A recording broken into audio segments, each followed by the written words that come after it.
Hi, good morning, guys. Welcome to Pandu English Academy. I am Bhagit Godara with a new video for class 9th. In this video, we learn why democracy. I have launched one video of this lesson earlier. In that video, we have discussed what is democracy. हमने पहले democracy क्या है इसकी परिभाषा इसके पहले वाले video में कर ली है। आज से हम डेमोक्रेसी क्यों डेमोक्रेसी की फीचर्स पढ़ेंगे। डेमोक्रेसी की विशेषताएं क्या होती है, क्या इलेक्शन हो जाना डेमोक्रेसी है, वास्तविक मीनिंग जानने की कोशिश की जाएगी इस लेसन के अंदर। हमें ये समझना है कि डेमोक्रेसी वास्तव में क्या होती है, न सिर्फ हमें डेफिनेशन लर्न करनी है कि हमने डेफिनेशन लर्न कर ली तो मतलब डेमोक्रेसी लर्न होगी, नहीं। हमें प्रैक्टिकली ये देखना है कि डेमोक्रेटिक जो गवर्नमेंट होती है वो क्या क्या कर सकती है। सो before proceeding the next lesson to lessons, I request all of you to subscribe my channel, like it, share it, comment it. मेरे वीडियो को पूरा देखें, कमेंट करें, बताएं।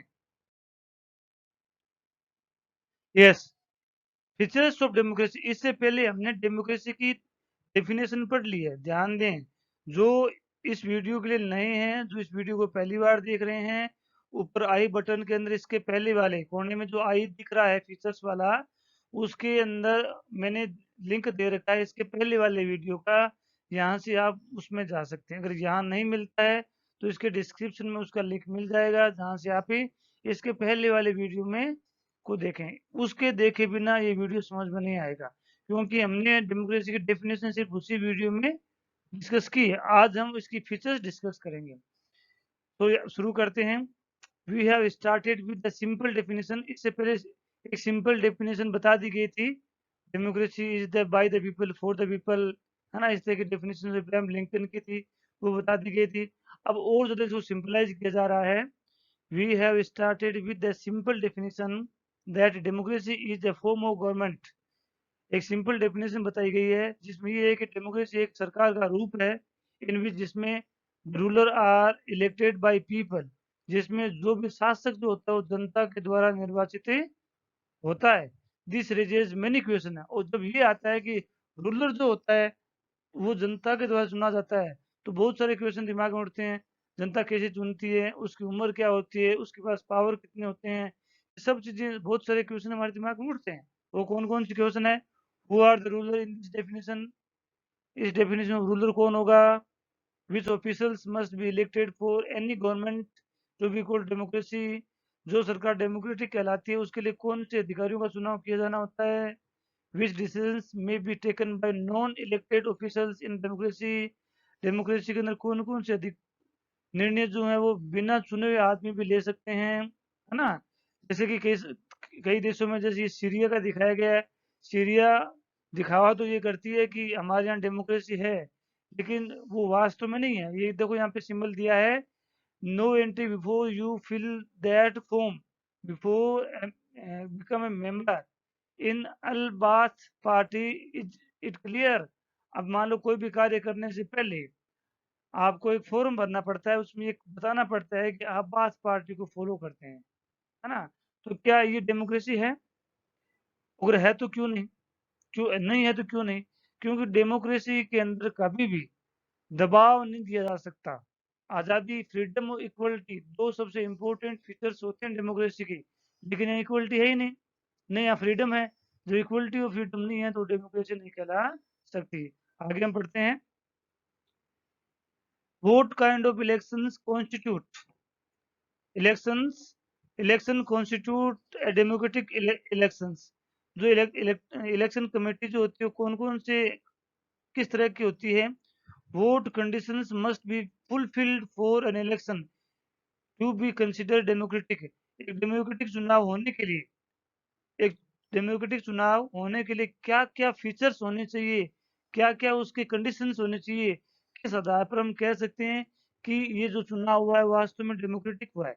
उस आधार में बता देता हूँ कि सभी को इक्वल राइट होना चाहिए वोट कास्ट करने का, कोई भी डिस्क्रिमिनेशन नहीं होना चाहिए, है ना। ये सबसे बड़ा जो कंडीशन है वो यही है है ना? और सबको इक्वल राइट होने चाहिए, सब सब बिना किसी इंटरप्शन के, बिना किसी हस्तक्षेप के फ्रीली वोट दे सकें, ये सबसे बड़ा कारण है। Who are the people who can elect the ruler और get elected as a ruler? कौन अधिकारी, कौन ऐसे आदमी है जो इलेक्टेड हो सकते हैं और कौन ऐसे हैं जो चुनाव में वोट डाल सकते हैं?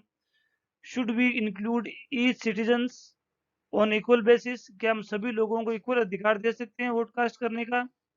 और can a democracy deny some citizens this right? क्या डेमोक्रेसी किसी तरह, किसी धर्म विशेष या जाति विशेष या किसी एक कैटेगरी विशेष के वर्ग को चुनाव डालने से इनकार कर सकती है? ये बहुत सारे क्वेश्चन हमारे दिमाग में उठते हैं जब हम बात करते हैं कि डेमोक्रेसी वो होती है जिसका शासक जनता के द्वारा चुना जाता है। तो क्या वो इन चीजों को फुलफिल करता है? इनका हमें आंसर आगे हम जब लेसन पढ़ रहे हैं तो आगे हमारे सामने आएंगे। पढ़ते हैं आगे क्या। Finally what kind of form of government is democracy? अंतर्गत तो ये कह सकते हैं कि डेमोक्रेसी किस तरह की सरकार होती है? डेमोक्रेसी जो होती है रिप्रेजेंटेटिव गवर्नमेंट होती है। Can elected ruler be do whatever they want in a democracy? क्या जिसको हम राजा बनाते हैं, जिसको हम शासक बनाते हैं, क्या वो जैसा आपकी मर्जी में वैसा कर सकता है ना? और must democratic government function with limits? क्या कोई डेमोक्रेटिक गवर्नमेंट को फंक्शन करने के लिए कोई लिमिट्स, लिमिट्स का मतलब कोई कॉन्स्टिट्यूट की जरूरत होती है? Is it necessary for a democracy to respect some rights of the citizens? क्या डेमोक्रेसी को नागरिकों के अधिकारों को रेस्पेक्ट करने की आवश्यकता होती है? Let's consider each of these questions with help of some examples. अब आगे ऊपर जो हमने क्वेश्चन देखे अभी पढ़े हैं, इन सब का आंसर अब आगे आने वाले पार्ट में मिलेगा कि वोट कौन दे सकता है, कौन इलेक्टेड हो सकता है, उसका बिहेवियर क्या होना चाहिए, उसके राइट्स क्या होने चाहिए, उसकी ड्यूटी क्या होनी चाहिए, ये सब चीजें हम आगे पढ़ेंगे। Major decisions by elected leader? जिनको हम चुनते हैं वो ही सबसे ज्यादा डिसीजन लेते हैं और वही गवर्नमेंट डेमोक्रेटिक गवर्नमेंट कहलाती है। जिनको हम इलेक्टेड करते हैं, जिनको हम एमपी एमएलए बनाते हैं, ज्यादातर डिसीजन उन्हीं के द्वारा लिए जाते हैं। हम अगर इलेक्ट तो कर दें लेकिन डिसीजन कोई और लें तो वो डेमोक्रेटिक गवर्नमेंट नहीं कहला सकती। हाँ, देखते हैं क्या होता है। इन पाकिस्तान, यहाँ पे पहले पाकिस्तान के एग्जाम्पल के माध्यम से समझाया जाएगा कि क्या पाकिस्तान में वास्तव में, अभी नहीं, जब आप ये लेसन पढ़ लोगे तब मैं आपसे क्वेश्चन पूछूंगा, क्या पाकिस्तान एक डेमोक्रेटिक गवर्नमेंट है? क्या पाकिस्तान में डेमोक्रेसी है? ये क्वेश्चन पूछा जाएगा। तो यहाँ देखना है, in Pakistan general Pervez Musharraf led an army camp coup in October 1999। October 99 के अंदर जनरल परवेज मुशर्रफ आर्मी में पहले जनरल हुआ करते थे, है ना? और इन 99 के अंदर उसमें के प्रधानमंत्री को उन्होंने गद्दी से उतार दिया था और खुद वहां के शासक बन गए थे। ये कहानी है, अभी आपको शायद पता नहीं होगी, एक बार ये पढ़ेंगे तो समझ में आ जाएगा। He overthrew a democratically elected government? जो डेमोक्रेटिकली इलेक्टेड गवर्नमेंट थी का मतलब जो प्रजातांत्रिक रूप से चुनी हुई सरकार थी, जिनको लोगों ने चुना था, उस आदमी को, उस सरकार को परवेज मुशर्रफ ने अलग बिठा दिया, थ्रोन कर दिया and declared himself the chief executive, अपने आप को प्रमुख कार्यकारी अधिकारी नियुक्त कर दिया ऑफ द कंट्री का। लेटर ही changed his designation to the president, फिर अपने अपना पद जो था चीफ एग्जीक्यूटिव से प्रेसिडेंट बना दिया। And in 2002 held and referendum, वो 2002 में, 1999 से 2002 तक की बात है, he had held a referendum in country that granted him a 5-year extension। और फिर उसने सर्कुलर फाइंड आउट निकाला कि उसमें ये कहा गया कि मुझे 5 साल और प्रेसिडेंट चुनना चाहे, है ना? एक्सटेंशन मांगा उसने। Pakistani media, human rights organisation and democracy activist, मतलब पाकिस्तान का मीडिया और मानवाधिकार जो संगठन थे वो, और प्रजातांत्रिक जो कार्यकर्ता थे वो, said that the referendum was based on malpractice and fraud. उन्होंने बताया कि जो रेफरेंडम परवेज मुशर्रफ ने पास आउट किया वो गलत है ना? इन अगस्त 2002 ही issued a legal framework order that amended the constitution of Pakistan। और 2002 में उन्होंने, परवेज मुशर्रफ ने क्या किया, एक नया विधेयक लेके आया, एक नया लॉ लेके आया जिसमें उसने उन सभी पाबंदियों को हटा दिया गया जो उसे देश का प्रेसिडेंट बनने से रोक रही थी। देन आगे हम पढ़ते हैं। According to the this order, इस ऑर्डर जो उन्होंने 2002 में निकाला था, the president can dismiss the national assembly and provincial assembly. इस ऑर्डर में लिखा हुआ था कि कोई भी अगर देश की सरकार, क्योंकि ये तो प्रेसिडेंट था, तो इसके नीचे एमएलए एमपी इलेक्टेड थे, है ना, जो सरकार चलाया करते थे। इसलिए उसमें ये लिखा गया कि किसी भी आदमी ने अगर पाकिस्तान के प्रेसिडेंट का विरोध किया तो उस सरकार को गिराया जा सकता है। ये खुला चैलेंज था। The work of civilian cabinet is survived by a national security councils. और जो कैबिनेट मिनिस्टर थी वो उन लोगों की नहीं थी, वो सिविलियन जो कैबिनेट थी उसमें आर्मी के लोग थे, नेशनल सिक्योरिटी काउंसिल के लोग उसमें बैठा करते थे, which is dominated by military officer, जिसमें ज्यादातर लोग क्या थे, मिलिट्री के ऑफिसर थे। आफ्टर पासिंग दिस लॉ, इस लॉ के पास होने के बाद elections were held to the national and provincial assemblies. Provincial का मतलब होता है स्टेट लेवल की असेंबली, हमें हमारे यहाँ स्टेट कहते हैं, वहाँ प्रोविंशियल कहते हैं। राज्य सरकारों और राष्ट्रीय स्तर पर चुनाव करवाए गए। So Pakistan had as had elections, तो पाकिस्तान में इलेक्शन तो हुए थे। इलेक्टेड रिप्रेजेंटेटिव्स, वहाँ के जनप्रतिनिधि भी चुने चुने गए थे। Elected representative have some power, उनके पास कुछ पावर भी था, but the final power rested with military officers. लेकिन क्योंकि प्रेसिडेंट के जस्ट नीचे जो कैबिनेट मिनिस्टर थी उसके अंदर मिलिट्री के ऑफिसर बैठा करते थे, चाहे रिप्रेजेंटेटिव जो जनता के द्वारा चुने गए थे कोई भी निर्णय ले, लेकिन स्वीकृत वही देते थे, इम्प्लीमेंट वही करते थे। आगे क्या है देखते हैं हम। With military officer general Pervez Musharraf himself, clearly there are many reasons why Pakistan under General Musharraf should not be called democracy। अब हम क्या कह सकते हैं कि जो पाकिस्तान में परवेज मुशर्रफ के समय जो सरकार चल रही थी, क्या वो डेमोक्रेटिक थी? बिल्कुल भी नहीं थी। डेमोक्रेसी की डेफिनेशन यही होती है जिसमें जनता के प्रतिनिधि ही फाइनल निर्णय ले, अंतिम डिसीजन ले। लेकिन यहाँ तो अंतिम डिसीजन तो आर्मी ले रही थी, तो डेमोक्रेटिक नहीं हो सकती। But let's focus on one of these. Can we say that the ruler are elected by the people in Pakistan? क्या हम कह सकते हैं कि पाकिस्तान में रूलर जो जनता के द्वारा चुने जाते हैं? नॉट क्वाइट, बिल्कुल भी नहीं, क्योंकि वहां तो आर्मी सब कुछ करती है। पीपल में हैव इलेक्टेड देयर रिप्रेजेंटेटिव, हाँ लोग जो होते हैं वोट जरूर देते हैं, रिप्रेजेंटेटिव का मतलब प्रतिनिधियों को वोट जरूर देते हैं to the national and provincial assembly, but some those elected representative were not really the ruler। लेकिन जो सरकार, जो जनता जिन प्रतिनिधियों को चुनती है वास्तव में वो वहां पे शासक नहीं होते हैं, क्योंकि अंतिम निर्णय लेने का काम कॉन्स्टिट्यूट के अकॉर्डिंग तो एमएलए एमपीज को होता है, लेकिन पाकिस्तान में ऐसा नहीं था, वहां पे अंतिम निर्णय आर्मी लेती थी। आगे हम देखते हैं। They can't take the final election decisions, they का मतलब है कि पाकिस्तान के चुने हुए लोग जो थे वो फाइनल डिसीजन नहीं ले सकते थे। The power to take final decision rested with army officials and with Pervez Musharraf. वो फाइनल डिसीजन लेने की जो शक्ति थी ये पाकिस्तान की बात चल रही है, वो परवेज मुशर्रफ और आर्मी के हाथ में थी। एंड नन ऑफ देम, कोई उनमें से कोई नहीं, उनमें से किनमें से, जो जिनको जनता ने चुन करके भेजा है उनमें से कोई भी नहीं। वर इलेक्टेड बाय पीपल, नहीं, जो लोग फाइनल निर्णय लेते थे उनमें से कोई भी जनता के द्वारा चुने हुए नहीं थे। फाइनल डिसीजन कौन ले रहा था? आर्मी के ऑफिसर्स और परवेज मुशर्रफ, ये दोनों ही जनता के द्वारा चुने हुए नहीं थे, तो ये जो डिसीजन ले रहे थे वो डेमोक्रेटिक नहीं हो सकता। This happens in many dictatorship and monarchies, इस तरह के घटनाक्रम डिक्टेटरशिप मोनार्की जो एक गवर्नमेंट का रूप है उसमें प्राय होता है। They finally have an election elected parliament, उनके पास एक फाइनली इलेक्टेड पार्लियामेंट होती है एंड गवर्नमेंट भी होती है, but real power is with those who are not elected. लेकिन वास्तविक पावर उन लोगों के हाथ में होता है जो इलेक्टेड नहीं होते हैं, जैसे राजा महाराजा जितने भी होते हैं उनके नीचे मंत्रिमंडल तो होता है, लेकिन फाइनल डिसीजन राजा लेता है जो जनता के द्वारा चुना हुआ होता ही नहीं है। आगे हम और पढ़ते हैं। In few countries real power was with some external power and not with the locally elected representative. This can't be called people's rule. इसे हम जनता का रूल नहीं कर सकते हैं। किसे? यदि जनता के द्वारा चुने हुए प्रतिनिधि अगर फाइनल निर्णय लेने में अपना योगदान नहीं देते हैं तो उस तरह की सरकार को हम एक डेमोक्रेटिक गवर्नमेंट नहीं कह सकते।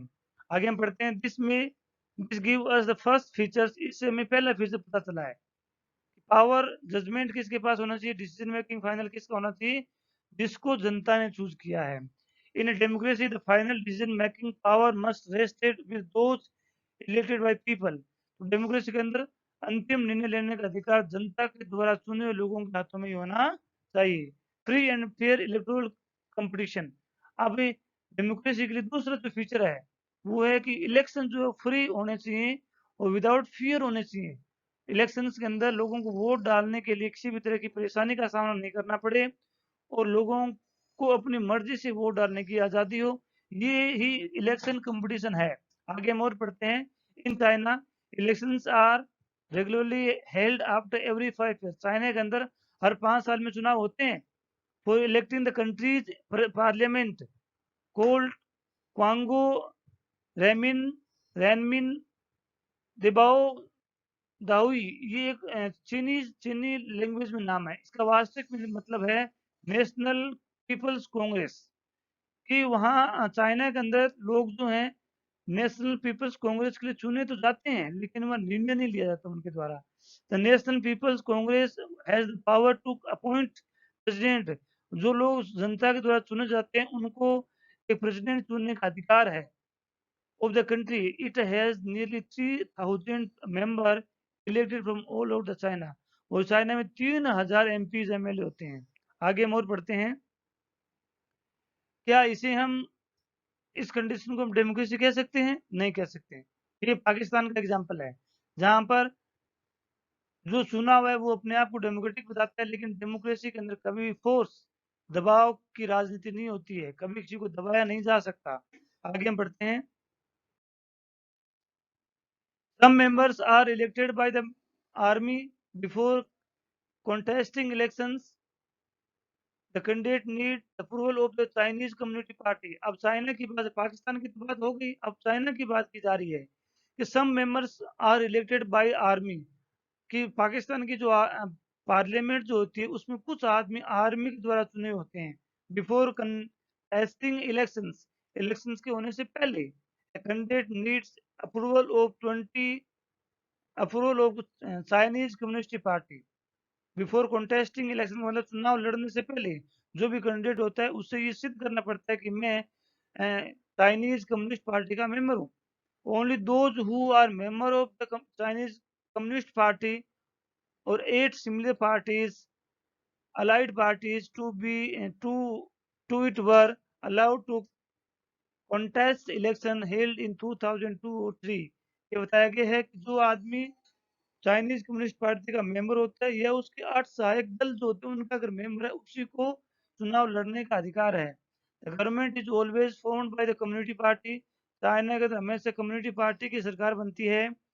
President No, since it independent in 1930, Mexico another country है।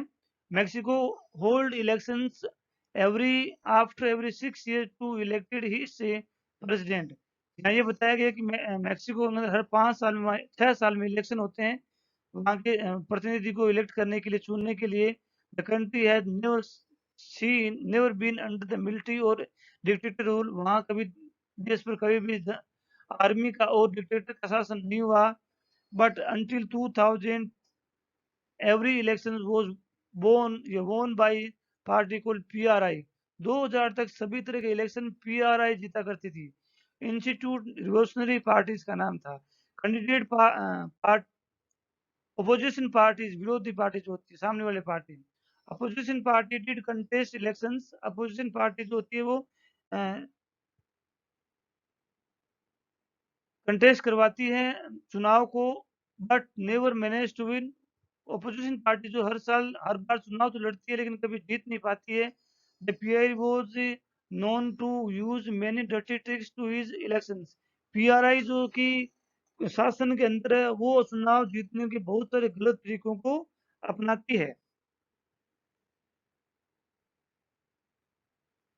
Media largely ignored the activities of the opposition politically parties except to these to criticize them. उनको criticize करने के लिए मीडिया कुछ कोशिश जरूर करता है. Sometimes the polling booth were shifted from one place to another in the unique minute. This made it difficult for people to cast their vote.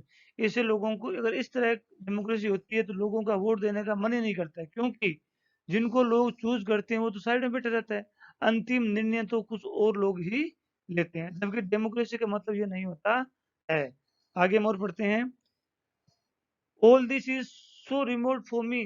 ये उन 2 या 3 स्टूडेंट जो लेसन के स्टार्टिंग में आए थे उनके बीच में बात चल रही है. वो एक लड़का कह रहा है कि ये जो मैम ने डेफिनेशन समझाई है वो मेरे ऊपर से जा रही है.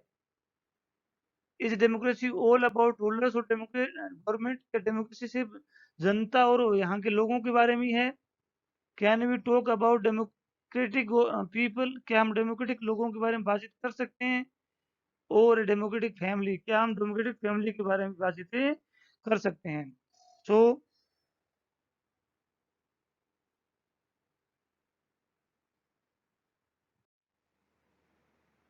Yes, opposition parties did contest election.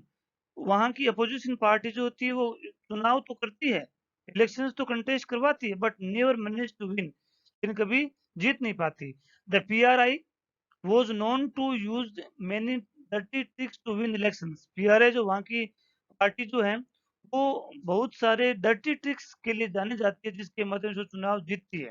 All those who were employed in government offices use offices had to attend its party meetings. जो ऑफिसर्स जिन अधिकारियों को एम्प्लॉय एम्प्लॉयड किया जाता है उनको इस पार्टी की मीटिंगों को अटेंड करना पड़ता है जहाँ भी मीटिंग होती है. Teachers of the government schools used to force parents to vote for the PRI. Teachers को ये कहा जाता है कि पेरेंट्स को फोर्स किया जाए कि वो पीआरआई को वोट दें. Media largely ignored the activities of the opposition political parties except to criticise them. Media जो है जो अपोजिशन पार्टी को इग्नोर करती है उनको सिर्फ क्रिटिसाइज ही करती है. Sometimes the polling booth were shifted from one place to another in the last minute. और कभी कभी लास्ट मिनट में, लास्ट घंटों में, लास्ट टाइम में पोलिंग बूथ को ही हटा दिया जाता है. which made it difficult for people to cast their vote. इससे लोग आराम से वोट नहीं दे पाते हैं. PRI spent large sum of money in campaign for its candidate. इसका अध्ययन इसलिए किया जा रहा है कि क्या इस तरह का जो इलेक्शन किया जाता है वो डेमोक्रेटिक गवर्नमेंट के लिए जरूरी है, क्या वैध है, ये हमें यहाँ अध्ययन करना है.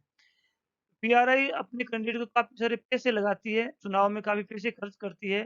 Should be consider the election describe above as example of people elected the rulers. Should be consider the election described above, जैसे कि ऊपर अभी हमने जो पढ़ा है इसका डिस्क्राइब किया गया है as example of people electing the rulers. Reading these examples we get a sense. इन एग्जांपल्स को पढ़ने से, जैसे हम पाकिस्तान का पढ़ा, चाइना का पढ़ा, इन एग्जांपल्स को पढ़ने से वी गेट ए सेंस, हमें समझ में आता है दैट वी कांट का मतलब we can't consider it an democratic government. हम इसे डेमोक्रेटिक गवर्नमेंट नहीं मान सकते. There are many problem here. In China elections don't offer the peoples any serious choice. China के अंदर इलेक्शन तो होते हैं लेकिन लोगों की चॉइस नहीं चलती है. They have to choose the ruling party and the candidate approved by it. China में लोगों को उसी कैंडिडेट को वोट देना पड़ता है जिस गवर्नमेंट जो गवर्नमेंट सरकार में होती है. Can we call this a choice? क्या हम इसको एक चॉइस कह सकते हैं? इन द मैक्सिकन एग्जांपल, जो हमने मैक्सिकन सिटी के बारे में पढ़ा था, people seem to really have a choice. जहाँ पर हमने देखा कि लोगों को अपनी अपने पास चॉइस थी, but in practice they had no choice. लोगों को वोट देने की चॉइस तो थी लेकिन वास्तव में उनकी चॉइस का होता कुछ नहीं था. There were there was no way the ruling party could be defeated. वहां पर इस तरह का कोई ऐसा सिस्टम नहीं था जो रूलिंग पार्टी को हरा सके. Even if people were against it, जब तक कि जनता वहां के से कितने अगेंस्ट में क्यों ना हो जाए तो भी उसको हरा नहीं सकते थे, क्योंकि वो अपने कार्यकलाप इतना ही अच्छा करते थे, सेटिंग ऐसी रखते थे. These are not fair elections. इस तरह के जो इलेक्शन होते हैं जैसे हमने पाकिस्तान में देखे, चाइना में देखें, मैक्सिकन में देखें, ये फेयर इलेक्शंस नहीं होते हैं। We can't thus add a second feature we can thus add a second feature to our understanding of democracy. अब हम अपनी जो हमने लेसन पढ़ा है उसमें डेमोक्रेसी के फीचर पढ़ रहे हैं, उसमें हम सेकंड पॉइंट डाल सकते हैं जो क्या है कि फेयर इलेक्शन होने जरूरी है। Holding elections of any kind is not sufficient. सिर्फ इलेक्शन करवा लेना ही पर्याप्त नहीं होता है। आगे हम और पढ़ते हैं। The election must offer a real choice between political alternatives. Elections का मतलब होता है लोगों को पूर्ण चॉइस की आज़ादी। जो उनके पास राजनीतिक विकल्प लोगों के पास में होते हैं, उनके बीच में एक उनको स्वतंत्रता दी जाए कि वो किसको चूज करें। And it should be possible for people to use this choice to remove the existing rulers. इससे लोगों को एग्जिस्टिंग सरकार को हटाने का चांस मिलता है। इफ दे विश सो, यदि वो ऐसा चाहते हैं तो। So a democracy must be based on a free and fair elections where those currently in power have a fair chance of losing, है ना। तो यहाँ लिखा है so democracy must be based on free और फेयर इलेक्शंस। तो democracy जो है जिसमें फ्री और फेयर इलेक्शन होने बहुत जरूरी है। Where those currently in power have the fair choice of losing, ताकि उनको अपनी लूज होने का, खोने का डर रहे। We shall we shall find out more about democratic elections in chapter 3। अगर ना चैप्टर जो 3 आएगा उसमें भी हम डेमोक्रेटिक गवर्नमेंट के बारे में पढ़ेंगे। तो इन दोनों में हमें पता चला है कि इलेक्शंस फेयर होने चाहिए। One person one vote one value, लेकिन कई सरकारों में, कई कई देशों में ऐसा रूल नहीं है। वहां पे कुछ लोगों के वोटों का कीमत अलग होती है, कुछ की अलग होती है, अलग अलग तरह का लेवल डिसाइड कर रखा है ना। लेकिन डेमोक्रेटिक गवर्नमेंट वही कहलाएगी जिसमें वन वोट वन वैल्यू और वन पर्सन होना चाहिए। Earlier we read about how the struggle for democracy was linked to the demand for universal adult franchises। पहले हमने देखा है कि we read about how the struggle for democracy was linked to the demand for universal adult franchise। जब देश आजाद हुआ था या डेमोक्रेसी जो स्ट्रगल हुआ था उसमें यूनिवर्सल एडल्ट फ्रेंचाइजी को डेमोक्रेसी के अंदर लिंक किया गया था। This principle has now come to be accepted almost all over the world. अब इस रूल को संसार में सब जगह स्वीकार किया जाता है। कौन सा? यूनिवर्सल एडल्ट फ्रेंचाइजी, मतलब 18 ईयर की एज के ऊपर का। Yet there are many instances of denial of equal right to vote. लेकिन फिर भी लोगों को सब जगह एक एक बराबर वोट देने का अधिकार नहीं है। डेनियल को इनकार है। until 2015 in Saudi Arab women did not have right to vote। Saudi Arab में 2015 तक लोगों महिलाओं को वोट देने का अधिकार नहीं था। Estonia has made it's citizenship rule in such A way. Estonia एक रूस का पार्ट है, पहले रूस के साथ अब अलग हो गया है। उसने अपनी सिटीजनशिप इस तरह से स्टेब्लिश बनाई है, लोगों को नागरिकता देने का कानून ऐसे बनाया that people belong to Russian minority find it difficulty to get the right to vote. जो लोग रशियन माइनॉरिटी के लोग वहां रहते हैं उनको वोट देने का कोई चांस नहीं मिलता है। इन फिजी, अब हम फिजी की बात करते हैं। The electoral system is such that the vote for of an indigenous Fiji has more value than that of an Indian Fiji। Fiji एक कंट्री है जहाँ पर वहाँ के इंडिजीनियस, इंडिजीनियस का मतलब होता है स्वदेशी, वहाँ पर स्वदेशी लोगों के वोट की कीमत ज्यादा होती है और इंडियन फिजी जो वहाँ रहते हैं उनकी कीमतें कम होती है। मतलब one person one vote one value वाली बात वहाँ नहीं है। Democracy is based on fundamental principle of political equality. और डेमोक्रेसी की सबसे जो बड़ी विशेषता है वो है इक्वलिटी। क्या है? इक्वलिटी, समानता सबको होनी चाहिए। That give us the third feature of the democracy. इससे हमें डेमोक्रेसी का तीसरा फीचर मिल गया है, इक्वलिटी फेयर इलेक्शन, जो एक पहले वाला। Each adult citizen must have one vote, each vote must have one value and we shall read more about in chapter 3।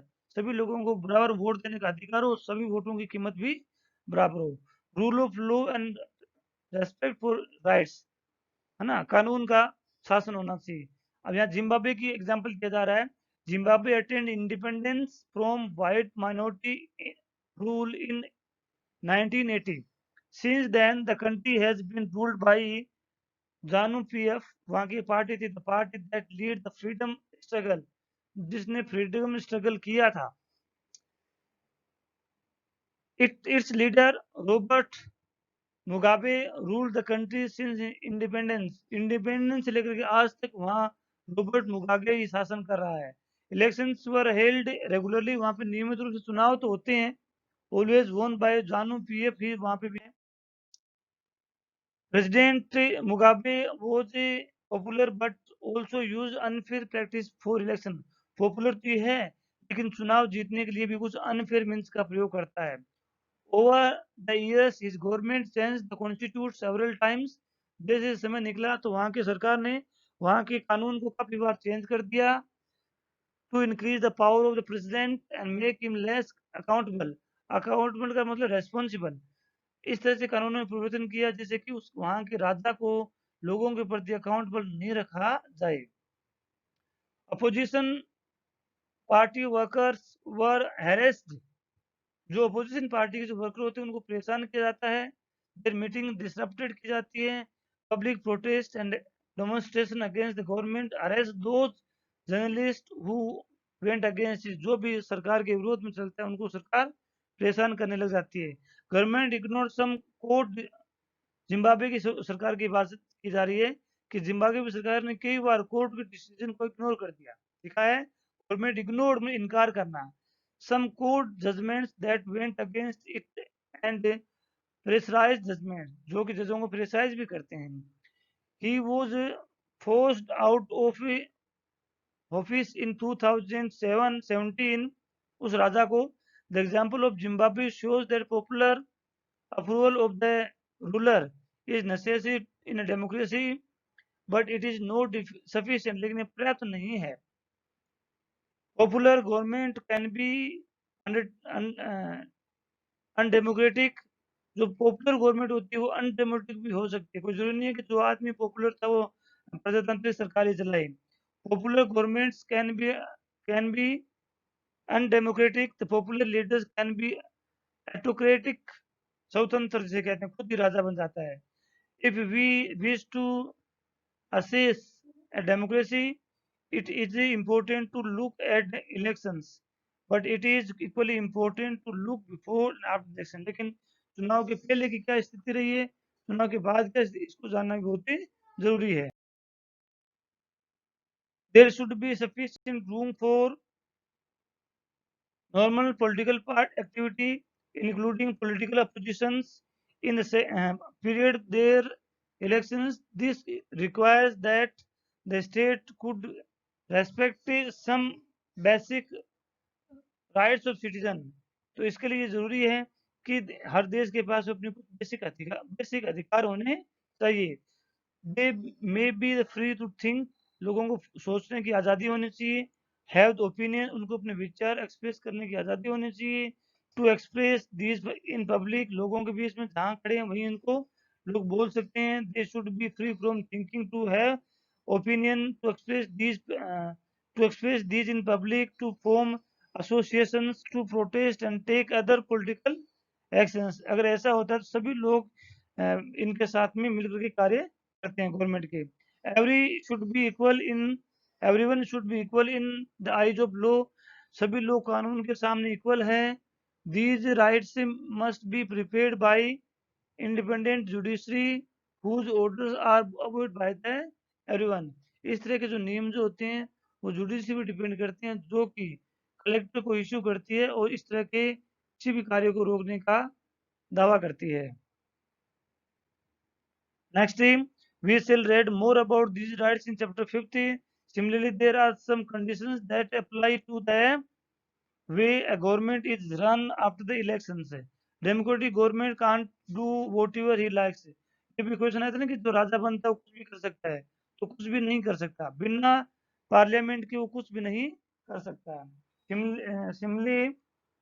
Simply because it has वोन एन इलेक्शन, जैसे कि उसने चुनाव जीत लिया है तो भी वो नहीं कर सकता। It has no respect, it has to it has to respect some basic rules, लोगों को बेसिक रूल्स को मानना पड़ता है। In the particular it has to respect some guarantees to the minorities, और लोगों के लिए इसमें कुछ लोगों माइनॉरिटी के लिए कुछ गारंटी का मतलब कुछ विशेष सुरक्षा के उपाय भी करने पड़ते हैं। Every major decision has to go through a series of consultant. जो भी मेजर डिसीजन लिए जाते हैं वो एक कंसल्टेंट्स की सीरीज से चलते हैं।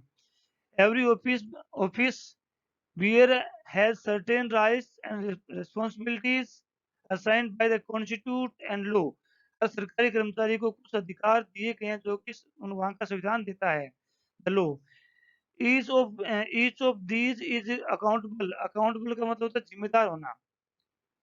the each of these is accountable not only to the people but also to the other independent। ये जो होते हैं ये अकाउंटेबल जवाबदार होते हैं न केवल लोगों के लिए बल्कि बल्कि इंडिपेंडेंट ऑफिशियल के लिए भी। We shall read more about in chapter 5। both these aspects give us a fourth and final features of democracy। वो क्या है? A democratic government rules within limits set by constitution and law and by the citizens rights। तो जो भी सरकार चुनी जाती है उनको कुछ विशेष कानूनों को फॉलो करना होता है। Let's sum up the decisions for so far। अब तक जो हमने डिसीजन किए उसको कंक्लूजन देना है। We started with the simple definition। सबसे पहले हमने सिंपल डेफिनेशन को शुरू किया था। That democracy is the form of government। हमने कहा कि डेमोक्रेसी सरकार का रूप है in which the rulers are elected by people। ये हमने पहले सीखा था। We found that this definition was not adequate unless we explain some of the key features used in it।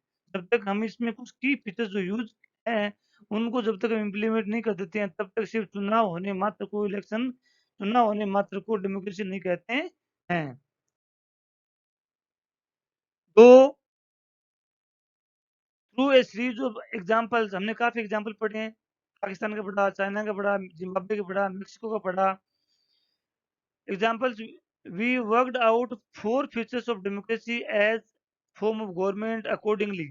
हमने 4 फीचर्स निकाले हैं। कौन कौन से हैं? Democracy is the form of government in which ruler elected by people take all the major decisions. जिसमें जो भी रूलर जनता के द्वारा चुना जाता है वही सब निर्णय लें। पहली फीचर है।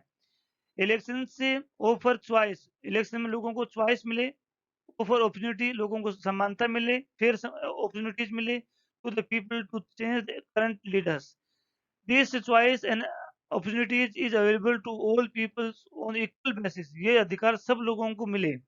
And exercise of this and exercise the exercise of this choice leads to a government limited by basic rules the constitution and decision rights.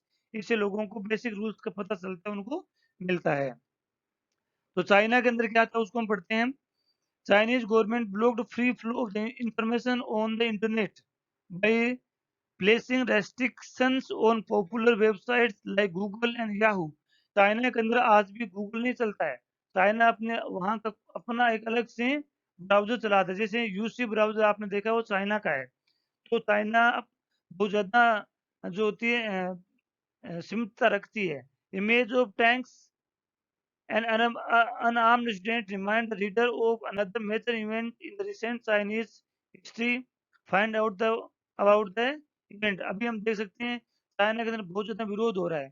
Hong Kong जो कि इसके आश्रित स्टेट था उसको चाइना ने अपने अंदर मिला लिया और वहां के लोगों को फोर्स किया जा रहा है कि आपको चाइनीज को स्वीकार करना होगा।